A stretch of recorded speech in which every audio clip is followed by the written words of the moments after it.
Title: The Touch of Compassion.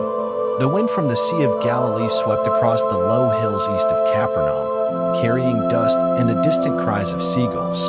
In a small ravine, where no one dared venture, sat a lonely figure leaning against a cold gray rock. He was a man, his body wrapped in old cloth strips, his hands reduced to 3 fingers, his skin blotched, red, and bleeding. His eyes were bloodshot, lips cracked, but deep in those eyes flickered a fading hope, like a flame struggling against the wind. His name was Eliab, once the finest carpenter in the village of Kadesh.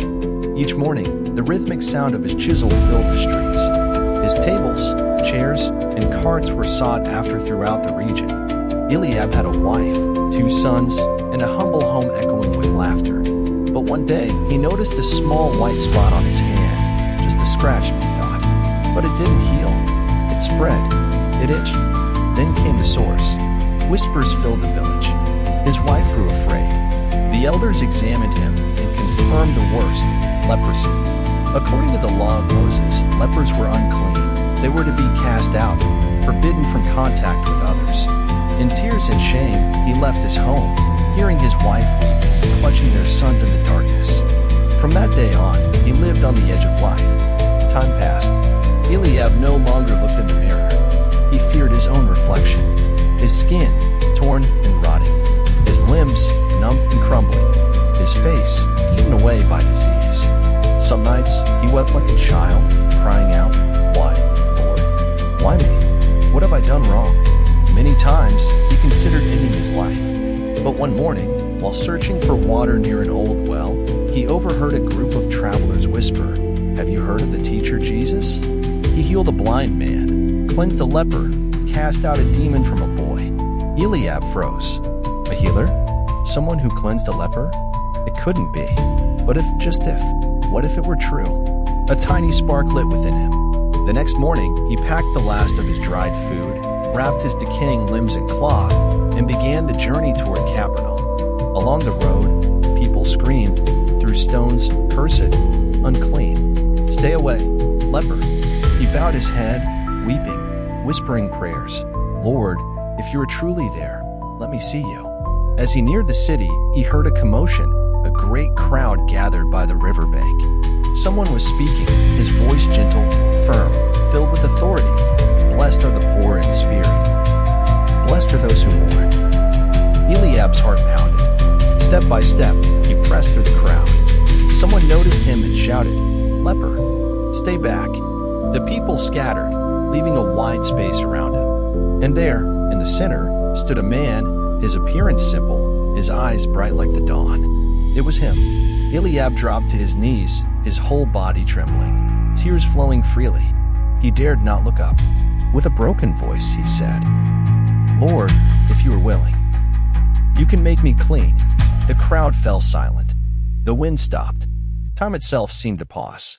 Jesus did not retreat. He looked at Eliab with deep compassion. No fear, no disgust. He reached out his hand.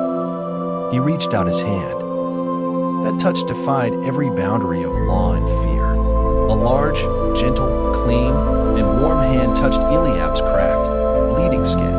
In that moment, the entire world seemed to stop. No one dared to breathe. Eyes widened in shock. A leper, one whom the law forbade to come near, had just been touched by a teacher revered by the people. Light burst forth from the heavens.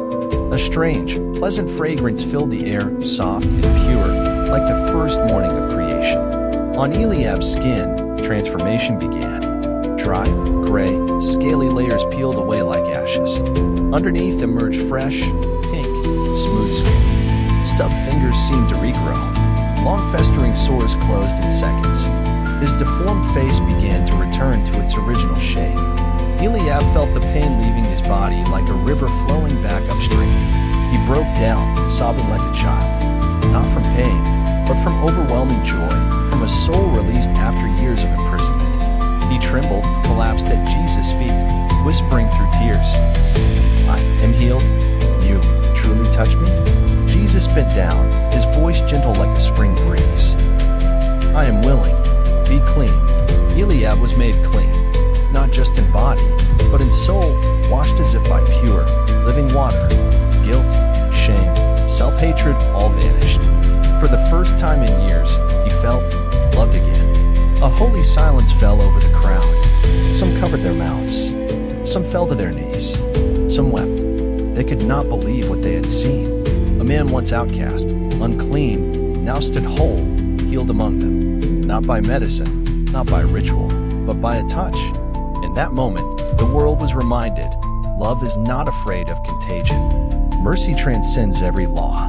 Jesus looked at Eliab, not just at the healed skin, but deep into his heart. He said, "Tell no one, but go, show yourself to the priest, and offer the gift Moses commanded as a testimony." Eliab nodded, his heart overflowing with gratitude. But as he turned, he saw the crowd, their uncertain eyes, the suffering, the hunger, and he knew he could not stay silent. He walked, then ran, running, weeping, shouting, "I am healed. He touched me. He wasn't afraid of me. He loves me." The news spread like wildfire. Villagers flocked to hear Jesus teach. The sick came from every direction. Even outcasts like Eliab, the blind, the lame, the deaf, the possessed, the sinners, all came, hoping to be touched. As for Eliab, he returned home after years of exile. When he knocked, his wife opened the door, staring at him. She thought it was a dream. Then tears streamed down her face as she threw her arms around him. His 2 sons ran to him, hugging his legs, crying. Neighbors gathered. No one could believe it. The man they thought dead now stood alive, strong, joyful. From that day on, Eliab never returned to carpentry. He began a new journey, to testify of God's love. He traveled far and wide, telling his story, not for glory, but so others might find hope as he had. "There was once a man who touched me," he told those still suffering. "When no one dared to come near, he came close, touched me, and healed me. He didn't just heal my skin, he healed my heart." Even in old age, Eliab would sit with the village children and retell his story. He said the miracle was not just his healed skin, but that he had come to know he was loved, chosen, and truly alive. And he often whispered that one phrase like a prayer. "I was once decaying, abandoned, but one touch from him brought me back to life."